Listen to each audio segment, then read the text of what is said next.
Welcome to this webinar with the project Nordic NaBS. And we will talk about value creation in green care services. And Nordic NaBS is a cooperation between three universities in north of Finland and one university in Sweden, and it's financed by Interreg Nord.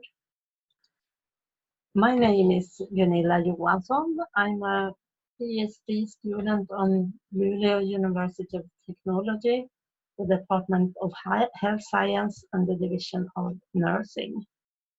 My profession is nurse and midwife, and before I started my PhD studies, I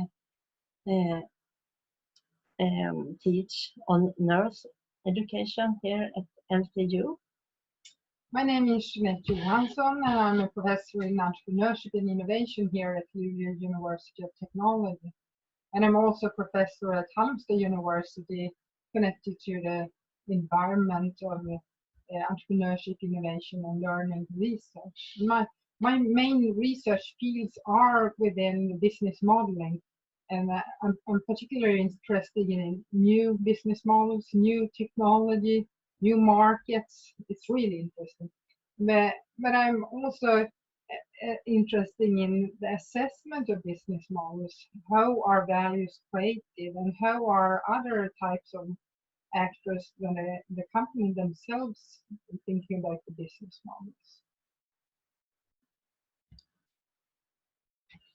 So now we'll start to navigate through the Nordic NaBS business models and the nature-based service models in particular.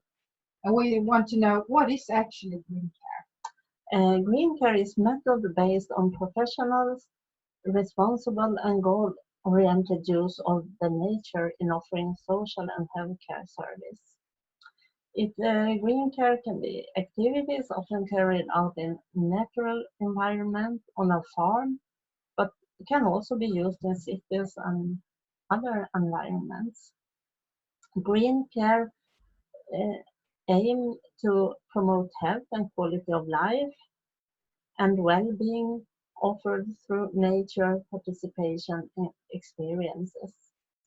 It's a social innovation and active intervention aimed to promoting added value by providing services. Why using business models in green care? Yeah, we need to really know what the logic is behind this kind of business models and the services provided, how to create and capture value for those companies providing the services. They need to provide competitive offerings that really are targeting specific groups with specific values. And it's important to visualize this for enabling the companies to become sustainable and provide sustainable offerings that are really needed. So we need to understand the underlying cause, what provide values, and how do we become economically sustainable together with the social as well. Okay. What's special with the business models in green care? Yeah, we need to know that this is a new market. It's an immature market, so it's very important to really understand the values. There are high uncertainties regarding what the product or service offered imply. It's high uncertainties about how to add value and actually gain access to finance for this. So at this point in time, the latency is rather low, and the acceptance of the business model, it's not too clear, it's not there yet. And we need to make sense of the market, of the service offered. So what is green care? What is nature-based service in terms of business models? And why transparency in business models? Yeah, it's important both for the entrepreneurs themselves to know about the business model, to know what it's all about, but also to be able to promote it in front of others, discuss it, communicate it in front of others. So in an immature market, there is a need to make the the services existence so people see them, but also to make the content of them meaningful. So we need to become aware of the business model. The business models also need to be affordable for those buying the service, using the service, and also for the entrepreneurs themselves, of course. We need to work on the acceptance and legitimacy, as discussed earlier on. And when there are few services available, there's no market. So the accessibility is also very low. So this is an important step forward. Um, this is about healthcare. It's about service offerings, and somebody needs to be accountable. And we also need to know about what is the evidence. We need to continue to research this area and also see the impact on the different service offered. And finally, also, we need to consider alternative values and costs for those buying the services and for the companies. Okay. What about sustainability in business models? Here we talk about rich business models. We want to accomplish and provide values that are beyond the mere economic values and become sustainable. The economic values are, of course, important. It's the core for being able to providing the services, buying the services. But the social sustainability and the people behind is very much in focus here, the customers, the organizations. And since it's nature-based services, the environmental perspective of sustainability is also core. We take care of the environment and create value through the use of the environment. So then we get into who's the customer in this nature-based service business models. And that could be really complex. It's not only one customer or one company. It's a whole ecosystem of actors involved here. And it's really needed that those collaborate in exchange between one another. And for the company, for the entrepreneurs to work on networking, to get into the organization, to know about the different roles played by different key actors in the ecosystem, to be able to provide the services. And so we have the payers, and the providers, the patients, and also the regulatory part of this. This is a very mature market, and the regulatory parts are continuously developing. So could you tell more about the customers? The customer in this case can be, of course, the patients, the person that can be helped by green care, in need of green care. The providers can be healthcare professionals, nurses and doctors meeting the patient, or social workers.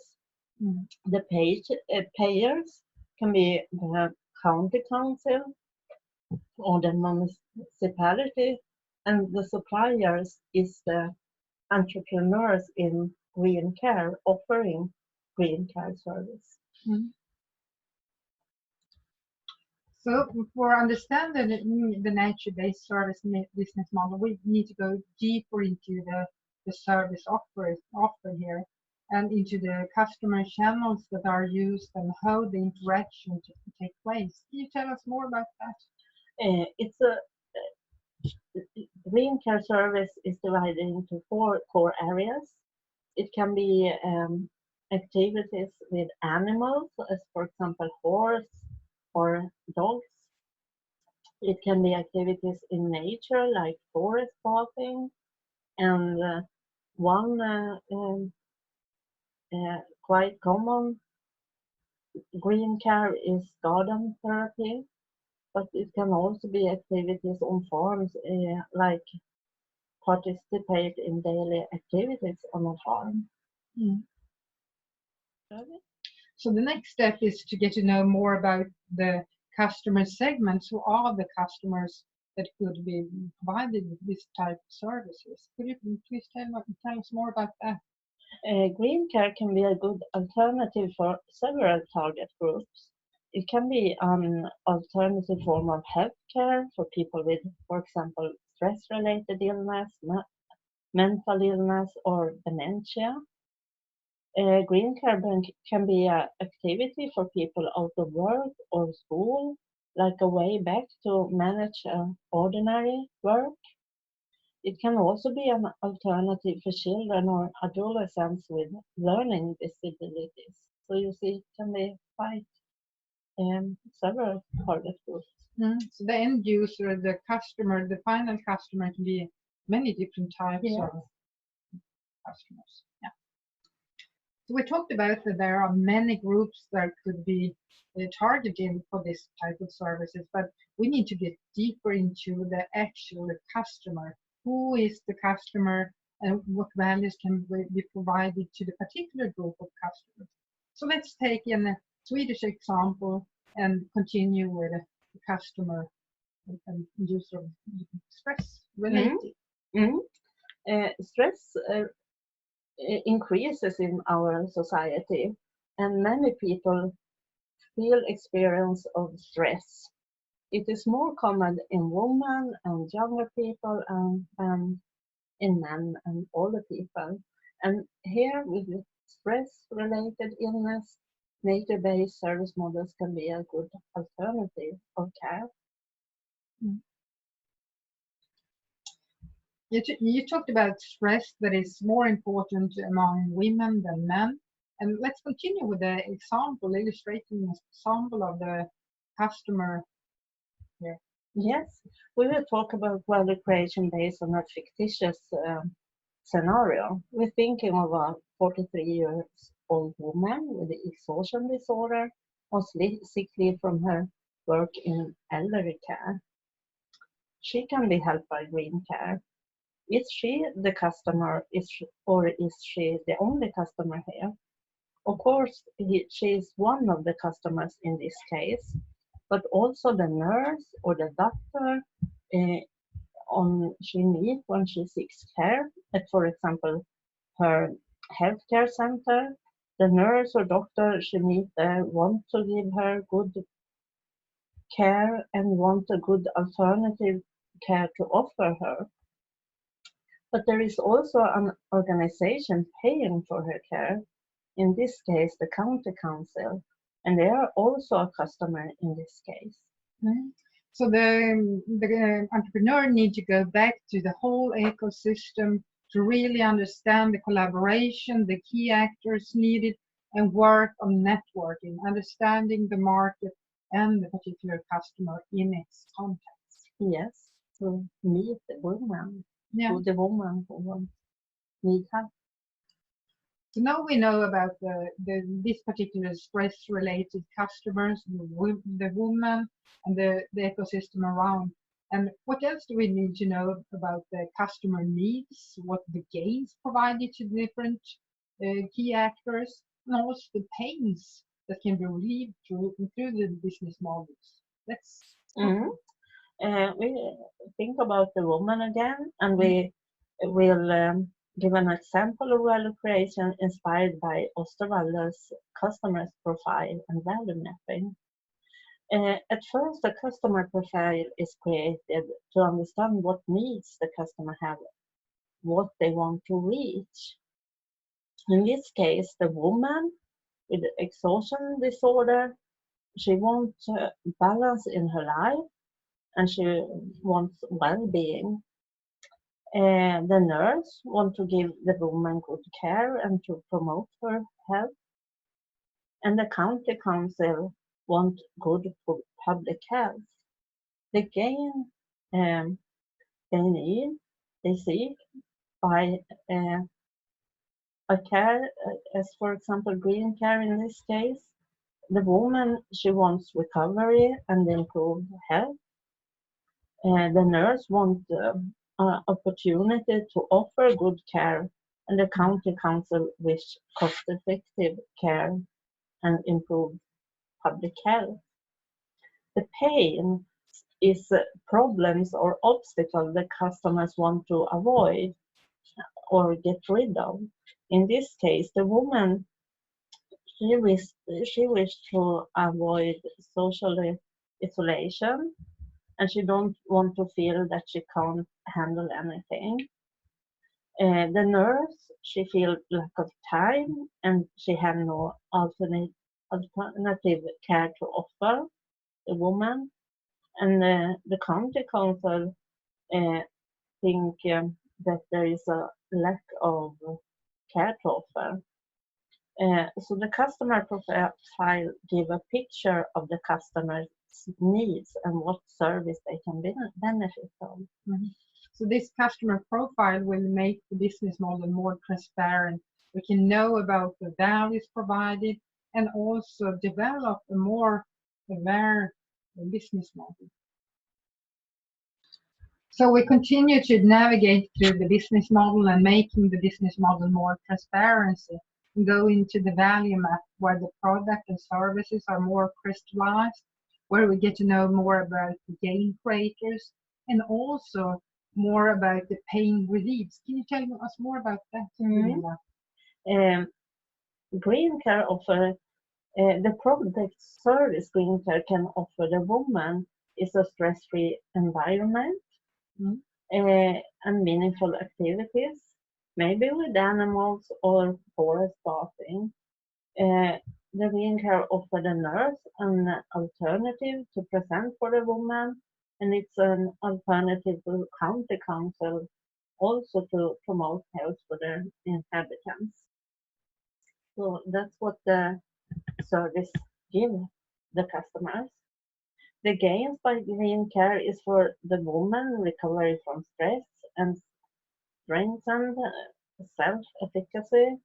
The nurse feels that she can offer good care, and the county council can improve patients' health.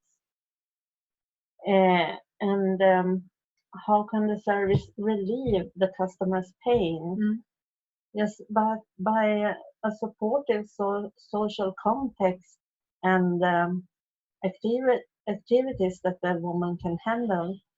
And Green Care is an opportunity for the nurse to help her patient and for the county council to offer good care. So this was a simple example of value creation of Green Care for potential customers. So it's about developing a value map for crystallizing value for all those participants.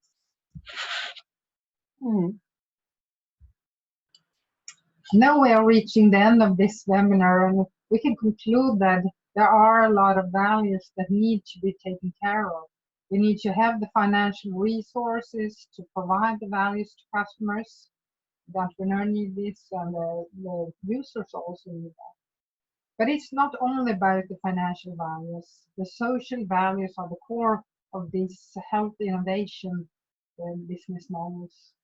And we also have the environment that is a natural part of the value creation. It's the place where the interaction takes place between the companies, the customers, etc. So we need to look into both the soft values and the hard values. And we need to remember that not everything that can be counted counts. And not everything that counts can be counted. Thank you very much for listening to us. Thank you.